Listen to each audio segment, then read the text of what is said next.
Guys, my name is Marcus, and in this video I'll show step by step how you can easily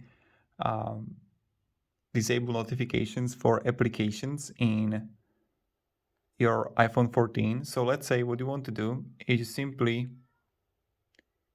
go to settings next to the App Store, and then you're gonna have all the applications here, right? And let's say we have Duolingo here. So I'm going to click on it, and then you're gonna have the notifications.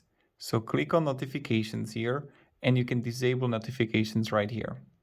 Then you can have it for Instagram, for whatever. For example, my girlfriend, this is a girlfriend phone. She wanted me to disable she wanted to see the notification, but she didn't want to hear the sound. And then I can simply click here on Instagram, and I can simply find, let's say, notifications, and I have them on, but I disable the sound. So you can also, like, if you want them home screen notification center banners, you can all change it if you want to.